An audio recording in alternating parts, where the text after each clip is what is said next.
इस बार राजस्थान में रिपीट होगी सरकार या फिर दोहराया जाएगा इतिहास। 5 राज्यों के चुनाव जहां नेता लड़ रहे हैं अपने अस्तित्व की लड़ाई। राजस्थान की लड़ाई में बीजेपी और कांग्रेस सामने सामने। राजस्थान में किसकी होगी सरकार, इस बार क्या है जनता की विचार। हालांकि राजस्थान की लड़ाई दोनों ही पार्टियों के लिए करीब करीब एक जैसी ही लगती रही है और ऐसा समझने के पीछे दोनों ही दलों का अंदरूनी झगड़ा है। जैसे बीजेपी नेतृत्व पूर्व मुख्यमंत्री वसुंधरा राजे से परेशान रहा है, बिल्कुल वैसे ही कांग्रेस आलाकमान मुख्यमंत्री अशोक गहलोत और सचिन पायलट की खुलेआम चल रही लड़ाई से है। हालांकि वोटिंग की तारीख नजदीक आते आते दोनों ही तरफ से एकजुट होने का संदेश देने की कोशिश हुई है। जैसे वसुंधरा राजे को पहले दरकिनार करने की कोशिश हुई, लेकिन बाद में उनका सम्मान और दिखावे के लिए ही बीजेपी की तरफ से ख्याल रखे जाने का संदेश दिया गया। सचिन पायलट को भी अशोक गहलोत के साथ कुछ पोस्टर में देखा जाने लगा। बीजेपी खेमे में एक खबर ये भी आई, राजस्थान बीजेपी के नेताओं और कार्यकर्ताओं को वसुंधरा राजे के सम्मान में कोई कमी नहीं रखनी है, लेकिन उनसे निर्देश लेने की बिल्कुल भी जरूरत नहीं है। काफी दिनों से राहुल गांधी के राजस्थान से दूरी बना लेने की भी खासी चर्चा रही। ऐसा होने के पीछे अशोक गहलोत से उनकी नाराजगी मानी जा रही थी। उम्मीदवारों के टिकट बंटवारे के तौर तरीके पर भी कांग्रेस आलाकमान खफा बताया जा रहा था। दरअसल मतदान से ठीक पहले राहुल गांधी राजस्थान पहुंच गए।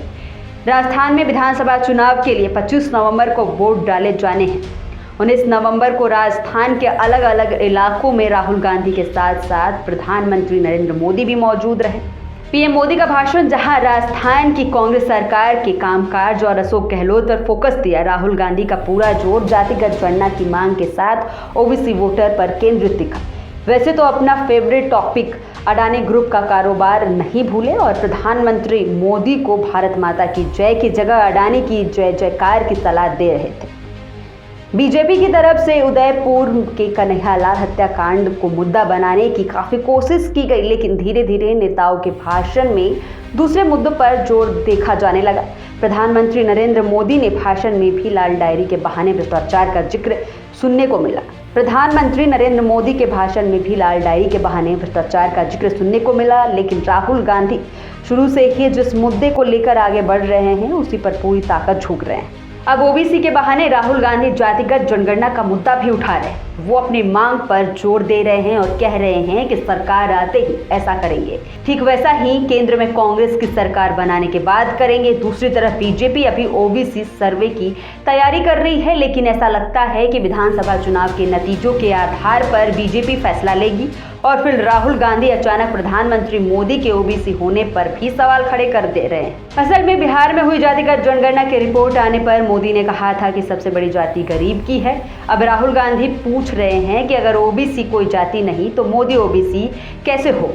राजस्थान की एक चुनावी सभा में राहुल गांधी कहते हैं, जब लोगों को बांटने की बात आती है तो मोदी जातियों का सहारा लेते हैं और जब लोगों को अधिकार और लाभ देने की बात आती है तो दावा करते हैं कि भारत में गरीबों को छोड़कर कोई जाति मौजूद नहीं है।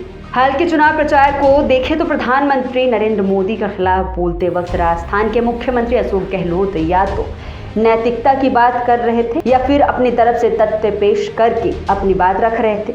कन्हैयालाल केस इस बात का सबसे बड़ा उदाहरण है। जब केंद्रीय गृह मंत्री अमित शाह ने कन्हैयालाल हत्याकांड के आरोपी को गिरफ्तार करने का श्रेय एनआईए को दे दिया था, तो अशोक गहलोत ने सामने आकर दावा किया कि किस तरह राजस्थान पुलिस ने 4 घंटे के भीतर ही आरोपी को पकड़ लिया था। एनआईए को मामला सौंपे जाने की बात भी सरकार आदेश की कॉपी के साथ की थी और बीजेपी नेतृत्व के दावों पर बस इतना ही कहा कि जैसे बात वे कर रहे हैं वैसा नहीं करना चाहिए।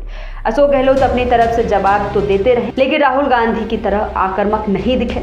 उतने आक्रामक तो कभी नहीं जितना उनको सचिन पायलट के नाम पर कई बार देखा जा चुका है। वो अपने तरीके से अपने लोगों को अपनी बात समझाते रहे।